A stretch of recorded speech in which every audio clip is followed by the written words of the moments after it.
There was once a man who felt everything too deeply. A raised eyebrow could send him into shame. A delayed reply could make his chest tighten. A quiet room could feel like abandonment. His emotions ruled him like unpredictable weather. Sunlight one moment, violent storm the next. He told himself this meant he was alive, that he was sensitive, that he cared more than others. But the truth was far quieter and far more brutal. He was not feeling his emotions. His emotions were using him. He apologized even when he wasn't wrong. He stayed where he was not respected. He tried to become whoever he thought others wanted. And slowly, the self within him began to disappear. Until one afternoon, as the sky faded to iron gray, he came upon an old swordsman sitting beneath a cypress tree. The man's posture was still as carved stone.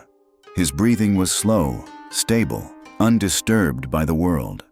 The young man asked with a trembling voice, "How do I stop being controlled by what I feel?" The swordsman did not offer comfort. He did not flatter. He did not soften his words. He simply said, "You must learn the system." A system forged by ancient warriors. A system designed not to suppress emotion, but to master it.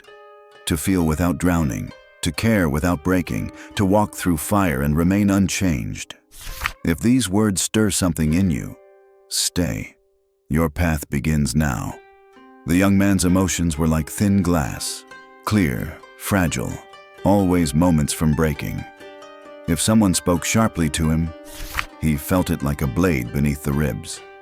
If someone looked away too slowly, he convinced himself he had done something wrong. If silence entered the room, he filled it with apologies to keep the peace. He did not understand that the peace he tried to protect was actually the prison he lived in. The swordsman watched him, not with pity and not with disdain, only observation, as if studying the movement of wind across water. "Your heart is not weak," the swordsman finally said. "It is simply untrained. A river with no banks floods and destroys. A river guided by stone nurtures life." The young man asked, "So where do I begin?" The swordsman tapped 2 fingers to his own chest. "Begin where the storm begins." A quiet dread moved between them, the kind that reveals a truth one is not ready to see. The young man did not understand at first. He believed emotions happened to him, like weather, random and unstoppable. But the swordsman led him to a still pond at the edge of the forest. "Look," he said. The water was calm. "Now speak of something that troubles you." And the young man did. He spoke of embarrassment, rejection, the memory of a voice raised against him. As he spoke, the surface of the pond trembled, not from wind, but from his own breath. The swordsman said, "Your emotions are not the pond. They are the breath that disturbs it." A silence followed, sharp, awakening. The young man felt a sting of realization. He was the one shaking his own world. Awareness, the first cut of the inner sword, had been made. But awareness alone is not enough. Because once a man sees his storms clearly, he must learn how to stand still inside them. And so the training of stillness began. The swordsman woke him before dawn. No words, no instruction, only a gesture toward a flat stone overlooking a valley covered in morning mist. The young man sat. The swordsman stood behind him, silent as a gravestone. At first, the stillness was unbearable. His thoughts clawed at him. "You're wasting time. What if you fail? What if they never accept you?" Then came the memories, sharp, shame-soaked ones, the arguments, the dismissals, the moments he felt small. His chest tightened, his jaw clenched. Every emotion he had ever avoided rose up, screaming. The swordsman said nothing. Minutes stretched into something heavier. The silence did not soothe him. It forced him to face the noise within. A realization crept in like a shadow. The silence was not the enemy. The noise was. His breath grew uneven, trembling beneath the weight of memory. He wanted to stand.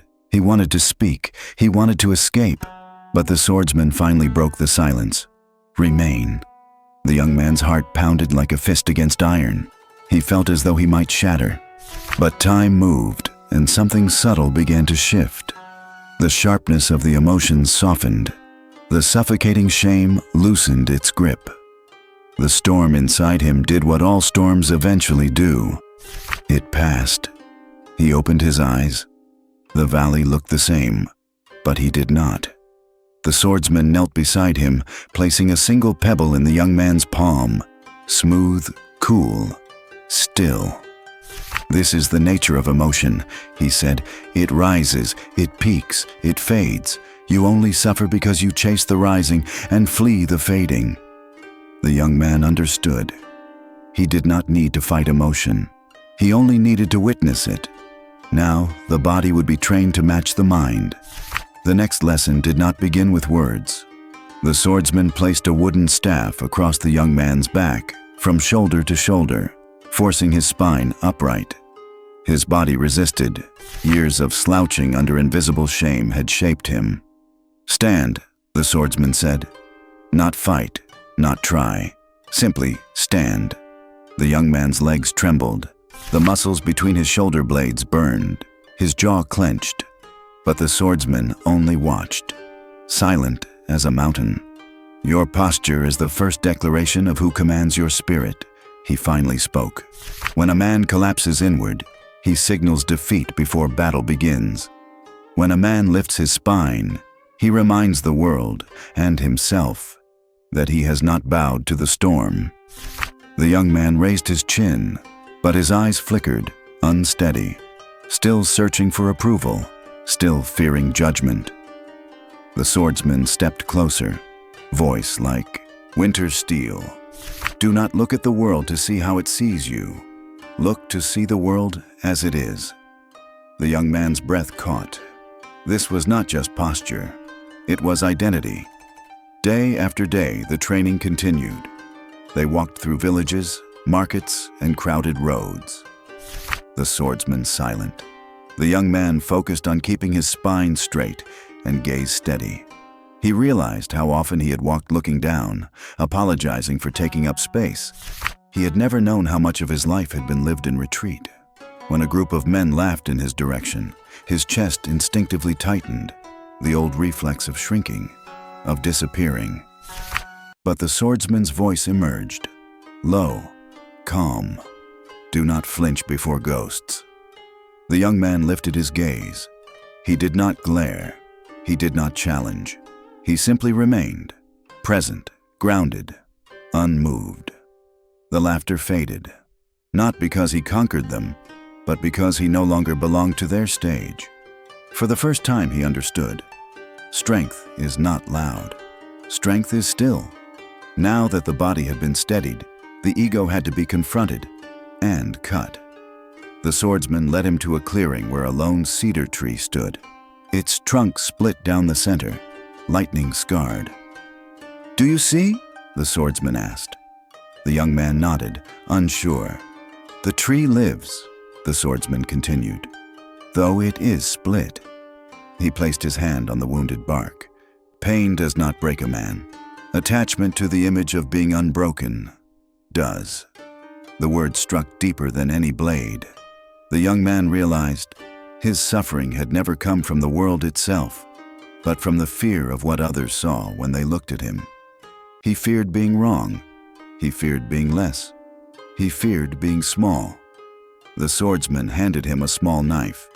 The handle was worn smooth, but the blade was sharp enough to cut silence itself. "Today," the swordsman said, voice low, "you cut away the image you serve." The young man's hand trembled, not from fear of the knife, but from fear of who he would be without the mask. The swordsman instructed him to speak aloud the truths he had never admitted, the ones he hid behind smiles, apologies, and practiced humility. The young man's voice cracked as he began. "I fear being unimportant." The knife sliced a thin strip of bark. "I fear not being loved if I fail." Another slice. "I fear disappearing if no one praises me." The cedar's wound deepened, raw, real, unhidden. The swordsman did not comfort him, did not reassure him. did not deny any of it. He simply said, "Now look at what remains." The young man stared at the stripped wood, rough, imperfect, exposed to air and light. And for the first time, he did not crumble. He felt the strange gravity of being nothing to prove, nothing to defend, nothing to justify. The swordsman's gaze held him like a mirror. "When ego dies," he said, "emotion becomes quiet. But mastery is not merely silence. It is choosing one's inner weather." The final lesson did not arrive with ceremony. It came during an ordinary walk through a marketplace. Crowded, loud, alive with clashing voices. A place where the young man once would have folded in on himself, drowning in the noise of others' judgments. A man bumped into him deliberately, shoulder first, the kind of shove meant to provoke. Once, the young man would have apologized, or flinched, or burned with shame, replaying the moment for days. But now, his breath did not quicken, his spine did not lower, his gaze did not seek permission. He simply stood, present, still, unmoved. The man who tried to provoke him paused, uncertain. There was no reaction to feed on, no ego to wound, no emotion to steer. The swordsman's voice came softly beside him. "You do not control the world. You only choose the weather inside yourself." The young man understood. Finally. Later that evening, they returned to the cypress tree, the place where it all began. The young man did not kneel this time. He sat with a dignity that did not announce itself, but simply existed. He still felt emotions, the warmth of pride, the echo of old fears, the quiet ache of memories that once ruled him, but none of them moved him without permission. He breathed, slow, steady, grounded, the way a mountain breathes. The swordsman watched him with the faintest trace of approval in his eyes. Not praise, not celebration, but recognition. "You have learned," he said, "not to silence the heart, but to command it." The young man looked at the valley, golden under the evening sun, a world unchanged. And yet, everything in him was newly born. But mastery is not a destination. It is a ceremony repeated in every breath, every choice, every quiet storm rising within.